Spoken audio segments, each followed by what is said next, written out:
माता की आंखों में आंसू आ गए। बेटा मुन्नी, सब लोगों ने साथ छोड़ दिया था। लोग ताने मारते थे, तुम्हारी बेटी कुछ नहीं कर पाएगी। लेकिन आज तुमने साबित कर दिया कि अगर इंसान में हिम्मत और मेहनत हो तो इतिहास बनाया जा सकता है।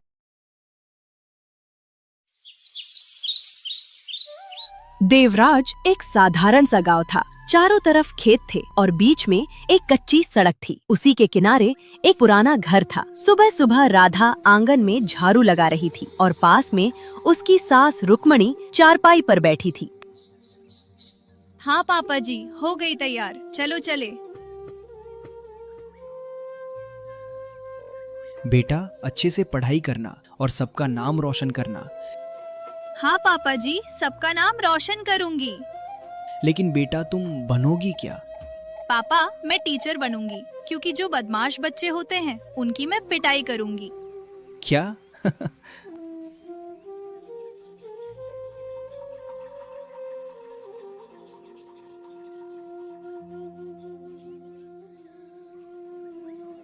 हे भगवान, मेरी बेटी का सपना पूरा करना।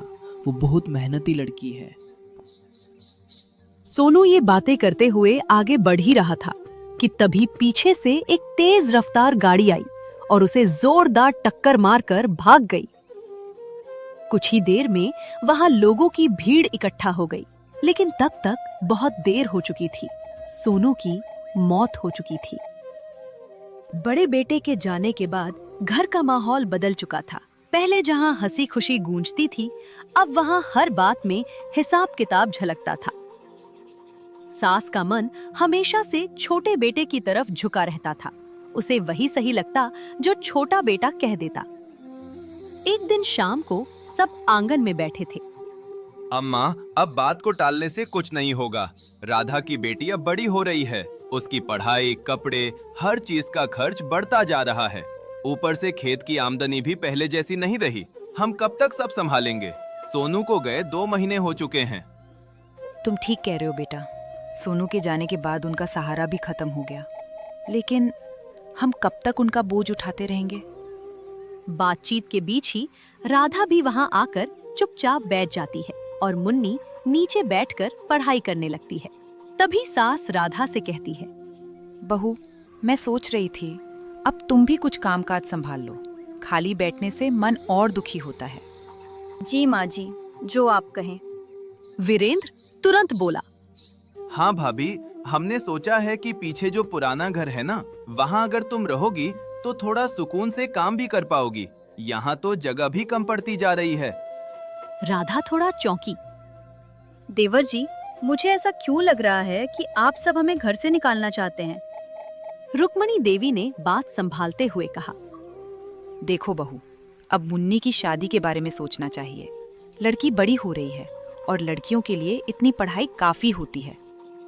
माँ जी, आप ये क्या कह रही हैं? मुन्नी का सपना है टीचर बनने का, और उसके पिताजी भी यही चाहते थे कि वो अपने पैरों पर खड़ी हो। सपने देखना आसान होता है बहू, उन्हें पूरा करने के लिए पैसे चाहिए। और अब सोनू नहीं है, तुम दोनों का खर्च कौन उठाएगा?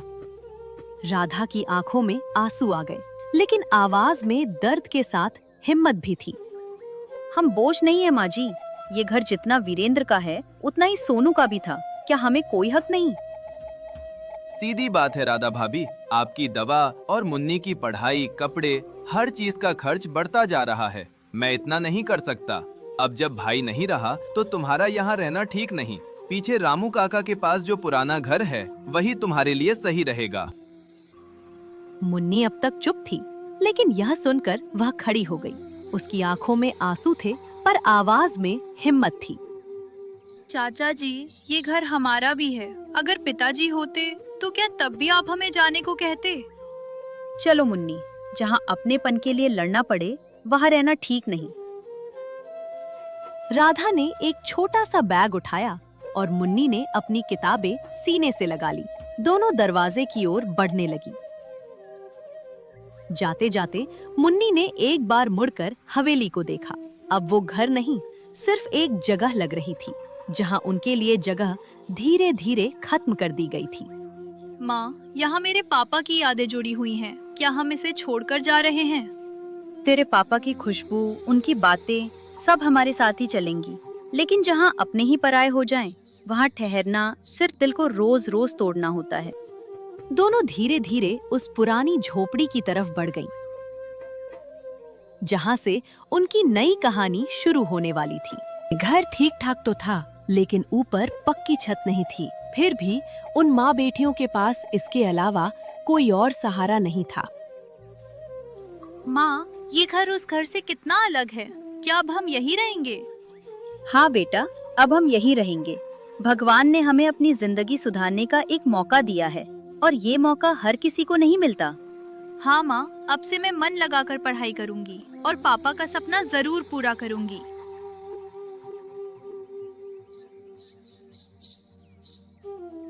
लेकिन माँ, अब हम करेंगे क्या? बेटा, कल सुबह जाकर कोई काम ढूंढूंगी। और माँ, मैं भी आपका साथ दूंगी। हाँ बेटा, अब हम दोनों ही एक दूसरे का सहारा हैं।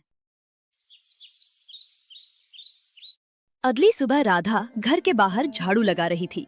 तभी रामा काका वहां आ जाते हैं। अरे राधा बेटा, तुम यहाँ? क्या हुआ? घर में किसी ने कुछ कहा क्या? नहीं काका, बस इतना समझ लीजिए कि अब से यही घर हमारा है। उस घर में बिना पति के किसी की कोई इज्जत नहीं होती।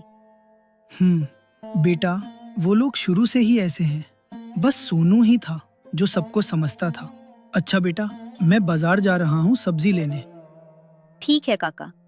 रामा काका वहां से चले जाते हैं। शाम के समय मुन्नी और उसकी दोस्त रीना नदी के किनारे एक पेड़ के नीचे बैठकर बातें कर रही थी। क्या हुआ मुन्नी, तुम 2 दिन से स्कूल नहीं आ रही हो? हाँ रीना, आऊंगी कुछ दिन बाद। घर के हालात ठीक नहीं हैं। माँ भी घर पर अकेली रहती हैं। पापा के जाने के बाद सब कुछ जैसे खत्म सा हो गया है। मुन्नी, मैंने सोचा थोड़ा बात करेंगे तो तुम्हारा मन हल्का हो जाएगा, लेकिन तुम अभी भी वही सोच रही हो। देख, धीरे धीरे सब भूलने की कोशिश कर। और हाँ, स्कूल में डांस का फंक्शन होने वाला है, तू तो ज़रूर आएगी ना? वो तो तेरा फेवरेट है। हाँ रीना, देखते हैं। अभी कुछ कह नहीं सकती। चल मुन्नी, मेरे साथ चल। कहाँ? मंदिर। वहाँ माँ से प्रार्थना करेंगे, सब ठीक हो जाएगा। चलो। दोनों सहेलियां मंदिर जाने लगती हैं। मुन्नी, तेरी मम्मी आज क्या कर रही हैं? वो आज काम ढूंढने गई होंगी। मुन्नी भगवान से प्रार्थना करती है। हे माँ, सबने हमारा साथ छोड़ दिया है, अब आप हमें मत छोड़ना। प्रार्थना करती हैं और दोनों बाहर मंदिर की सीढ़ियों पर बैठ जाती हैं।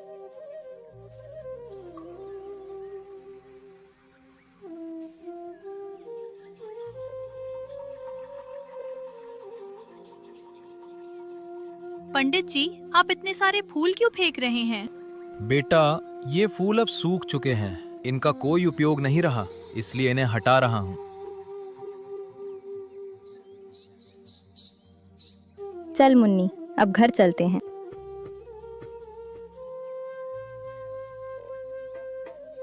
जब मुन्नी घर पहुंची तो उसने देखा कि माँ बाहर चौखट पर चुपचाप बैठी हैं।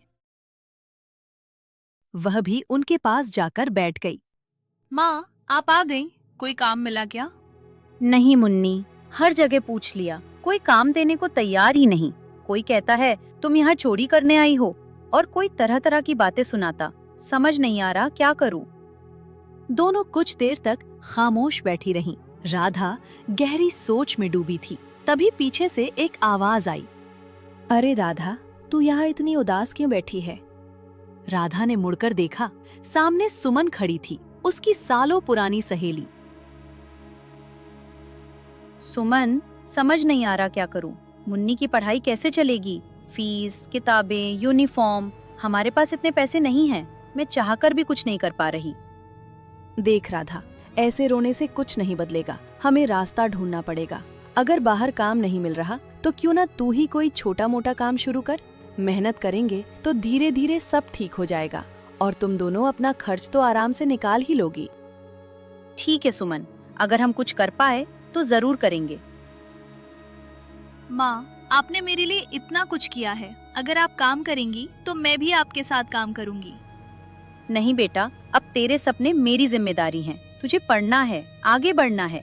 हाँ, अगर तू चाहती है तो स्कूल से आने के बाद मेरा थोड़ा हाथ बटा सकती है। एक दिन जब राधा और मुन्नी खाना खा रही थीं, तभी राधा की सास रुक्मणी वहां आ जाती है। राधा मुड़कर देखती है। अब क्यों आई हो माँ जी? अब क्या बाकी रह गया है? मैंने सुना है तू काम ढूंढ रही है। क्यों ना तू मेरे घर की नौकरानी बन जा। महीने के 4,000 रुपए ले लेना, अगर ज्यादा लगे तो कम ले लेना। रुक्मणी की यह बात सुनकर राधा को गुस्सा आ गया और वह बोली, माँ, तुमसे ज्यादा नीच और कंजूस औरत मैंने आज तक नहीं देखी। पहले शादी करते हो, अगर पति मर जाए तो घर से निकाल देते हो। जब घर से निकाल दिया और अब घर की नौकरानी बनने को कह रही हो। अब बहुत हो गया माँ जी। हम गरीब जरूर हैं, लेकिन जिस घर से हमें ठुकराया गया हो वहां तो हम कभी वापस नहीं जाएंगे। तभी मुन्नी बोली, क्यों दादी, आप ना हमें वहां जीने देती हो ना यहाँ। घर से 10 दिन बाहर क्या रह ली? जुबान देखो कैसे कैची की तरह चल रही है। इतना कहकर रुक्मणी वहां से चली जाती है। माँ, दीदी हमें नीचा दिखाने क्यों आती हैं? बेटा, जो दूसरों के दुख से खुश होते हैं वो ज्यादा दिन तक खुश नहीं रहते। थोड़ी देर में वहां सुमन आती है। राधा, कहाँ हो? सुमन की आवाज सुनकर राधा और मुन्नी बाहर जाते हैं। आओ सुमन। राधा, कोई काम मिला या नहीं? नहीं सुमन, अभी तक तो नहीं मिला। मुझे एक काम मिल गया है, लेकिन उस काम में सिर्फ 5,000 रुपए ही मिलते हैं। कोई बात नहीं सुमन, इतना ही हमारे लिए काफी है। लेकिन करना क्या होगा? चलो मेरे साथ। मुन्नी, मैं अभी आती हूँ। तुम घर का ध्यान रखना और अपना भी। ठीक है सुमन? ठीक है माँ।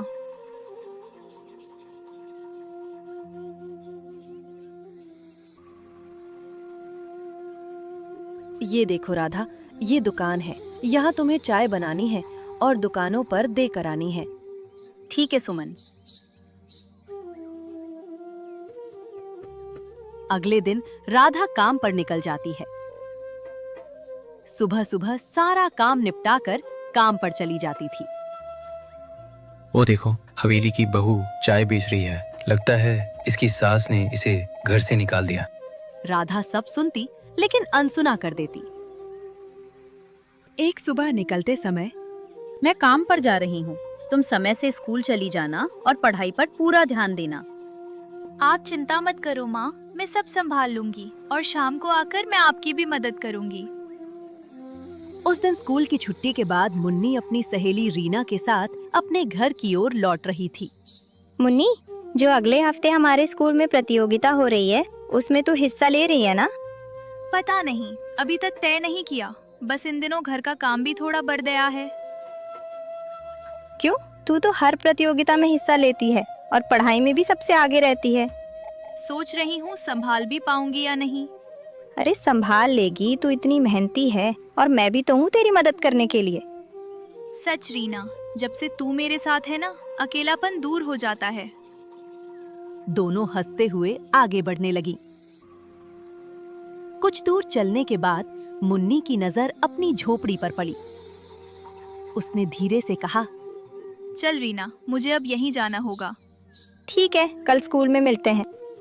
दोनों एक दूसरे को अलविदा कहकर अपने अपने रास्ते चल पड़ी। मुन्नी धीरे धीरे अपनी झोपड़ी में पहुंची। अंदर सन्नाटा था। मुन्नी ने बैग एक तरफ रखा और तभी अपने पिताजी याद आने लगे। उसकी आंखों में आंसू भर आए। पिताजी, आप इतनी जल्दी क्यों चले गए? आप होते तो ये दिन कभी नहीं आते। माँ मेरे लिए दिन रात मेहनत कर रही हैं। वो चाहती हैं मेरी पढ़ाई कभी ना रुके। आप देखना, मैं एक दिन जरूर कुछ बनूंगी। माँ को फिर कभी किसी के सामने झुकना नहीं पड़ेगा। इतना कहकर मुन्नी चुपचाप वही रोती रही। उधर हवेली में बैठे रुक्मणी और बीरेंद्र आपस में बात कर रहे थे। तभी बीरेंद्र तिरस्कार से बोला, माँ, आपको पता है आपकी लाडली बहू राधा ठेले पर चाय बेच रही है। अच्छा ही हुआ, उसे अपने घमंड का नतीजा अब समझ में आ रहा होगा। हाँ माँ, जिसे हवेली की रानी बनकर रहना था वो ठेले पर चाय बेच रही है। यही उसकी औकात है। दोनों आपस में बैठकर राधा की बुराई कर हंसने लगे, जैसे उन्हें किसी के दुख से खुशी मिल रही हो। अगले दिन मुन्नी बाजार किसी काम से जा रही थी। तभी उसकी नजर एक आदमी पर पड़ी जो सूखे फूलों से कुछ बना रहा था। उत्सुक होकर वह उसके पास गई। अंकल जी, आप ये क्या बना रहे हैं अंकल जी? बेटा, मैं इन सूखे फूलों से अगरबत्ती बना रहा हूँ। ये पूजा के समय काम आती है। इससे कुछ कमाई हो जाती है? हाँ बेटा, थोड़ी बहुत हो जाती है। थोड़ा पास आओ बेटा। वह थोड़ा पास बुलाते हुए बोला, अगर इसमें थोड़ा मिट्टी मिलाकर फूल कम डाले तो मुनाफा ज्यादा होता है, लेकिन ये बात किसी को बताना मत। ठीक है अंकल जी। मुन्नी ने सिर हिलाया और वहां से चल पड़ी। रास्ते में मुन्नी सोचने लगी, अगर हम भी अगरबत्ती बनाएं, लेकिन बिना मिट्टी या किसी मिलावट के, तो लोग हम पर ज्यादा भरोसा करेंगे। और फूल तो मंदिर के बाहर आसानी से मिल जाते हैं। ये काम तो अच्छा है, मुझे जाकर माँ को बताना होगा। उसे क्या पता था, वहां बैठा वो साधारण इंसान कोई आम आदमी नहीं, बल्कि भगवान शिव थे, जो मनुष्य के रूप में आकर मुन्नी की मदद करने आए थे।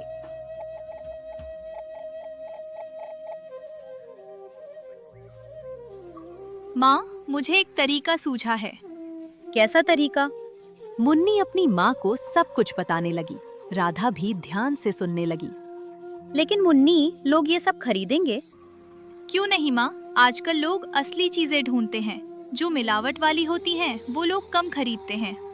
राधा कुछ देर तक चुप बैठी मुन्नी की आंखों में देखती रही, फिर बोली, तो वाकई में समझदार हो गई है मुन्नी। मुन्नी अंदर ही अंदर खुश हुई। ठीक है, हम एक बार कोशिश करके देखते हैं।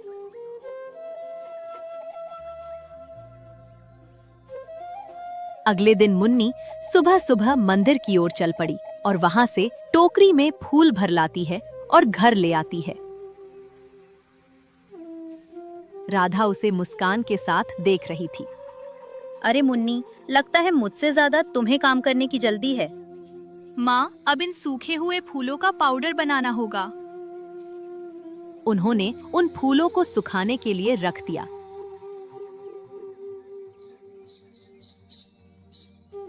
चलो मुन्नी, अभी से लग जाते हैं। आज रविवार है और आज तेरी छुट्टी भी है।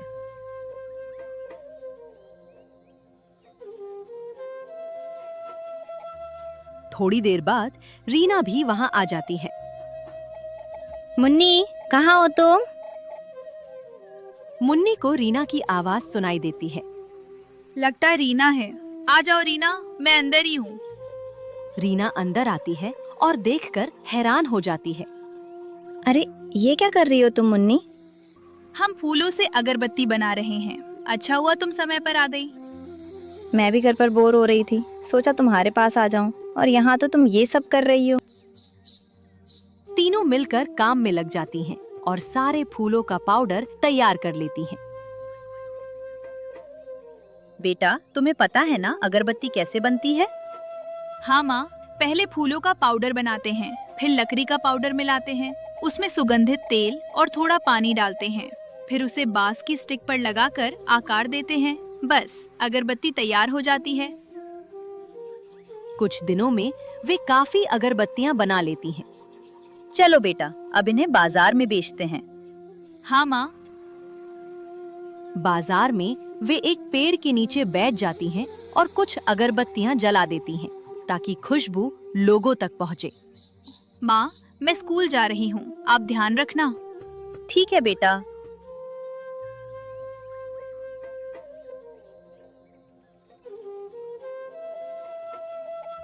अरे, ये खुशबू कहाँ से आ रही है?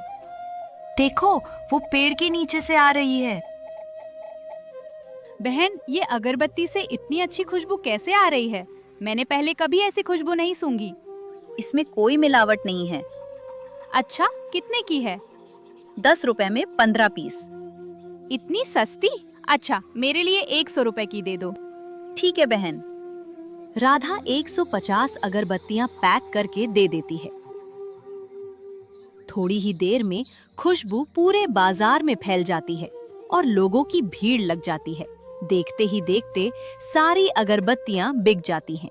आधा सामान समेटकर घर लौट आती है। सभी लोग हैरान थे। जो सामान आज ही लाया गया था वो सिर्फ 4 घंटे में बिक गया। सोचा था बिकेगा भी या नहीं, लेकिन यहाँ तो सब कुछ ही बिक गया। दोपहर में मुन्नी भी घर आ जाती है। माँ, आप इतनी जल्दी आ गई, और ये पैसे? बेटा, लोगों को अगरबत्ती बहुत पसंद आई, सब खरीद कर ले गए और अच्छा मुनाफा भी हुआ। सच माँ, अब हम मेरी स्कूल की फीस भर सकते हैं और नई यूनिफॉर्म भी ले सकते हैं। हाँ माँ। हाँ बेटा, अब हम सब कुछ कर सकते हैं, बस तुम पढ़ाई पर ध्यान दो और अपने पिताजी का सपना पूरा करो। 2 साल बाद माँ बेटी ने एक अच्छा और सुंदर घर बना लिया था। माँ, आज मेरा रिजल्ट आने वाला है। आज पता चलेगा कि मैं टीचर बनी या नहीं। चलो बेटा, स्कूल चलते हैं। स्कूल में अनाउंसमेंट होता है। आज हमारे स्कूल की 3 लड़कियां टीचर बनी हैं। पहली रूहानी, दूसरी निक्की और तीसरी मुन्नी। ये सुनते ही माँ की आंखों में आंसू आ जाते हैं। मुझे पता था बेटा, तुम अपने पिताजी का सपना जरूर पूरा करोगी। मुझे पता था तुम टीचर बनोगी। मुझे पता था बेटा तुम कुछ तो बनोगी, लेकिन उन्होंने मुझे जीने नहीं दिया। वे हमारी जमीन लेना चाहते थे। आखिर कौन था मुन्नी के पिता का कातिल? कमेंट्स में बताइए और ऐसी ही और कहानियों के लिए चैनल को सब्सक्राइब करें।